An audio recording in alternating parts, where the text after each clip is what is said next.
A tiny organism living in your gut may be doing far more than helping digestion. In older adults, certain healthy gut bacteria appear to help the immune system work better, lower harmful inflammation, and may even play a supporting role in how the body responds to cancer treatment. Most people never hear about this until much later, and that is the part that bothers me, because the foods that help these helpful bacteria grow are not exotic, expensive, or hard to find. But one common mistake may be feeding the wrong microbes instead. I want you to stay with me, because the food choice that matters most is probably not the one you think. And if this message could help you or someone you love, subscribe to the channel, give it a like, and share it so more seniors can hear it. As we get older, the gut changes quietly. Appetite changes. Digestion slows. Many people eat less fiber without even realizing it. Some take more medications. Some have had antibiotics several times over the years. Others live alone and start relying on packaged foods because cooking every day feels like too much work. Then little problems begin to show up. More bloating, more constipation, less energy, more inflammation, a weaker immune response, and sometimes a body that just does not bounce back the way it used to. Now here is the thing. Your gut is home to trillions of microbes. Some are helpful, some are less helpful. The balance matters. And here is what most people get completely wrong. They think gut health is only about avoiding stomach pain or taking a probiotic once in a while. But your gut does much more than digest food. It helps train your immune system. It helps protect the lining of the intestines. It helps create important compounds that calm inflammation. And when that system is out of balance, the whole body can feel it. For seniors, this matters even more. Because aging, poor diet, stress, poor sleep, inactivity, and repeated antibiotics can all reduce the good bacteria that support the gut lining and the immune system. That does not mean one food is a magic answer. It does mean that what you feed your gut every day may shape the environment inside your body in ways most people never think about until there is a problem. In my years working with senior patients, I have seen this pattern again and again. The people who tend to do better over time are not always the ones chasing the newest supplement or the strongest promise on a label. Very often, they are the ones who support the basics in a steady, realistic way. Research published in respected medical journals shows that the gut microbiome plays an important role in immune health, inflammation, and even how some patients respond to cancer therapies. That does not mean food can replace treatment. It cannot. But it does mean your daily meals may help create a healthier internal environment, and that is something worth paying attention to. So let us talk clearly about the bacteria that has gotten so much attention. One name you may hear more often now is Akkermansia muciniphila. It is a naturally occurring gut bacterium that scientists have been studying because it seems to be linked with a healthier gut lining, better metabolic health, and stronger immune signaling. Some early research has also found that higher levels of this bacterium may be associated with better responses to certain cancer treatments, especially immunotherapy, in some patients. That is very different from saying it kills cancer. Food does not kill cancer by itself, and no responsible doctor should tell you that. But supporting the kinds of bacteria that help your immune system do its job may be one smart piece of the bigger health picture. Most people do not realize this, but Akkermansia does not simply appear because you buy one special product. It thrives in the right gut environment. And one of the most important things that helps build that environment is fiber, especially the kind found in plant foods that feed beneficial bacteria. When those bacteria break fiber down, they produce short-chain fatty acids such as butyrate. Those compounds help nourish the cells lining the colon, support the gut barrier, and calm excessive inflammation. For an older adult, that is a big deal. I had a patient once, a retired school bus driver in his 70s, who came to me feeling worn down all the time. He was not eating terribly by most people's standards. Cereal in the morning, sandwich at lunch, frozen dinner at night, a few cookies, plenty of coffee, but almost no beans, almost no vegetables, and barely any fruit. His digestion was off, his energy was poor, and he felt like his body had become fragile, as he put it. We did not chase a miracle. We started with simple changes. Oats in the morning, beans a few times a week, a bowl of berries, more greens, more water, walking after meals. In time, he felt lighter, steadier, and less inflamed. That is not a dramatic TV promise. That is what real health work often looks like. And I want you to really pay attention to this part. If you want to support beneficial gut bacteria, including the types researchers are studying most closely, the first foods to think about are not fancy powders. They are everyday high-fiber foods. Oats are one of my favorite examples. They are gentle, affordable, and easy for many seniors to eat. Oats contain beta-glucan, a type of soluble fiber that can support heart health and also feed helpful gut microbes. A bowl of oatmeal with berries and a spoonful of ground flaxseed is one of the simplest gut-friendly breakfasts I know. Not because it is trendy, because it works with your body. But wait, this next point is where many people get tripped up. They buy probiotic yogurt and think the job is done. Yogurt can be helpful, yes, especially plain yogurt with live cultures and not much added sugar. Fermented foods like kefir, yogurt, sauerkraut, and kimchi can introduce helpful microbes. But probiotics alone are not the whole answer. If you do not feed those microbes with the right foods, many of them will not stay or thrive. It is like planting flowers in dry soil and never watering them. That is why beans and lentils matter so much. They are rich in fiber and plant compounds that beneficial bacteria love. Black beans, chickpeas, lentils, white beans, split peas. These are some of the strongest foods for gut support. I know some seniors worry they will cause gas. Sometimes they do at first, especially if your body is not used to them. So start small. A few spoonfuls, half a cup in soup. Blend lentils into stew. Add chickpeas to a salad. Let your gut adjust slowly. Many people tolerate them much better when they increase them gradually. I remember seeing this pattern again and again in clinic.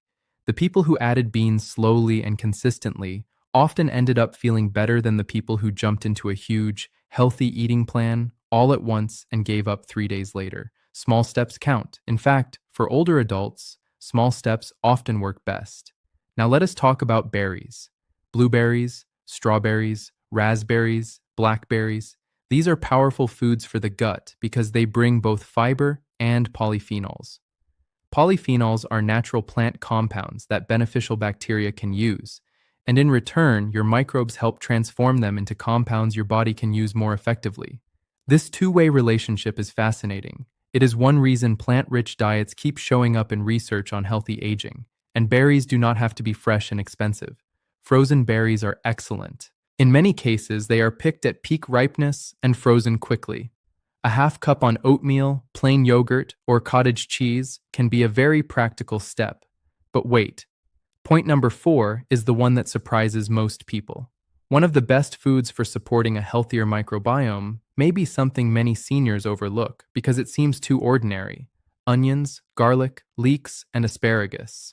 These foods contain prebiotic fibers, including inulin and fructooligosaccharides, which feed beneficial bacteria in the gut. That means they help create the conditions those good microbes need to grow. You do not need a complicated recipe. Add chopped onion to soup. Roast asparagus with olive oil. Stir garlic into vegetables. Use leeks in broth. These simple foods can quietly do a lot of good over time. Green bananas, slightly underripe bananas, cooked and cooled potatoes, cooked and cooled rice, and even cooled oats can also help because they contain resistant starch. Resistant starch acts a bit like fiber. It reaches the colon and becomes fuel for beneficial bacteria. That may sound technical, but the practical takeaway is simple. Some starches become more gut-friendly when prepared in the right way. Potato salad made with a light dressing instead of heavy sugar-laden sauces, or leftover cooled rice added to a vegetable bowl, can actually serve a purpose beyond filling you up. Now here's the thing most people never hear clearly enough. Sugar-heavy, ultra-processed foods can push the gut in the wrong direction. I am not saying one cookie ruins your microbiome. Life should still be enjoyable. But when most of the diet is packaged snacks, sweet drinks, refined white breads, and low-fiber convenience meals, helpful bacteria do not get much to work with. Less fiber goes in, less support comes out. Over time, that may weaken the gut barrier and increase inflammation. I had a patient who swore she barely ate sugar, but when we walked through her day, we found sweetened yogurt, flavored coffee creamer, crackers, cereal bars, juice, and dessert every evening. None of those items seemed outrageous by themselves, but together, they crowded out the foods her gut needed. Once she began replacing even 2 of those choices each day with plain yogurt, berries, soup with beans, and whole grain toast, her digestion improved within weeks. But there is another layer here, and this matters deeply for seniors. Your gut bacteria are affected by more than food. Movement matters, sleep matters, stress matters, medications matter. If you sit most of the day, sleep poorly, and feel constantly tense, your gut often shows signs of it. A gentle daily walk after meals can help digestion and blood sugar. Better sleep helps regulate many body systems, including the immune system. Stress reduction may sound soft, but it is real medicine for the gut. And I want you to really pay attention to this part. Antibiotics can be life-saving when truly needed, but they can also disrupt the gut microbiome. That does not mean you should avoid them when your doctor says you need them. It means that after antibiotics, many people may benefit from being extra intentional about rebuilding with fiber-rich foods, fermented foods if tolerated, hydration, and time. Always consult your doctor before making any health changes. Another important point is protein. When seniors hear, eat more plants, some worry they will not get enough protein. But this is not about removing all animal foods. It is about building a plate that supports both muscle and microbiome. You can still include eggs, fish, yogurt, chicken, or tofu while increasing fiber. For example, salmon with roasted vegetables and lentils, Greek yogurt with berries and walnuts, vegetable soup with beans and shredded chicken. This is not an all-or-nothing plan. But wait, here is where false promises often creep in online. You may see headlines saying a certain bacteria fights cancer or a certain food stops tumors. Please be careful. The real science is more responsible than that. What we know is that the gut microbiome appears to influence immunity, inflammation, and in some cases, response to treatment. We also know that diets rich in fiber, polyphenols, and fermented foods are linked with better gut health. What we do not know is that one food can treat cancer on its own. It cannot. Any video that tells you otherwise is not respecting your trust. What I can tell you is this. The healthiest gut pattern we see again and again is built on variety. Variety matters because different beneficial microbes like different foods. If you eat the same few foods every day, you may not feed a broad range of helpful bacteria.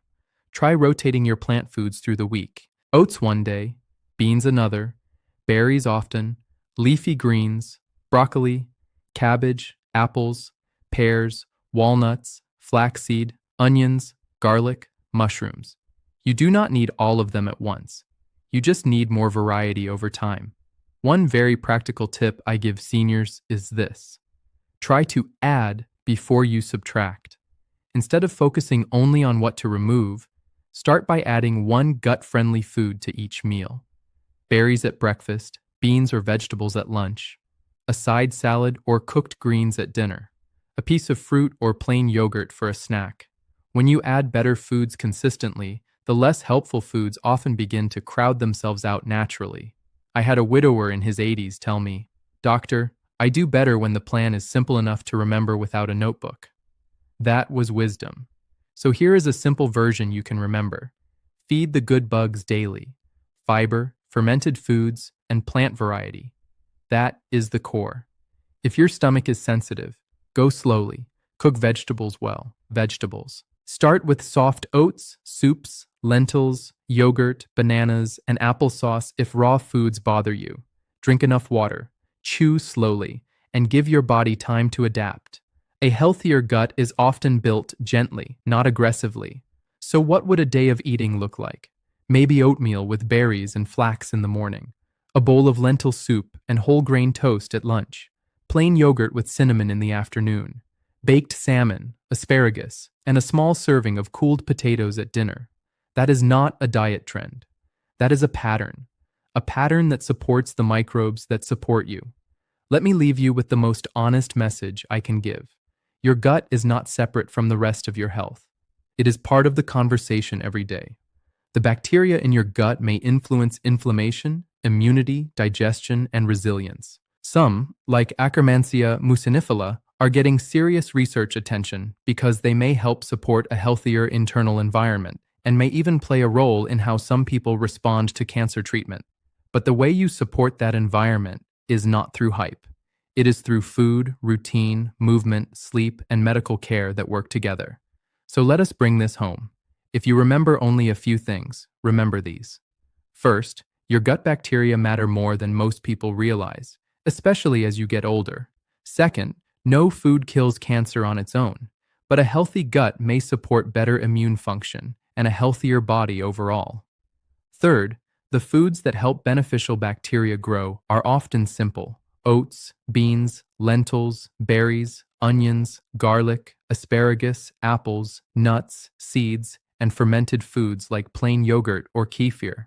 Fourth, consistency matters more than perfection. You do not need a dramatic overhaul overnight. You need steady habits that your body can trust. And most of all, I do not want you leaving here feeling frightened. I want you feeling encouraged, because this is one area where small daily choices truly add up. A better breakfast, a little more fiber, a short walk, more variety on the plate. These may seem modest, but over time they can help support the inner systems that help support you.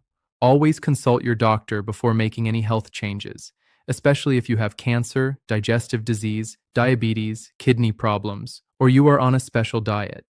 The goal is not to treat yourself alone. The goal is to become a strong partner in your own health. If this helped you see your meals in a new way, share it with someone you care about who may need this encouragement too. And keep an eye out for the next conversation, because I want to talk about one common breakfast habit that quietly drives inflammation higher in older adults without them realizing it.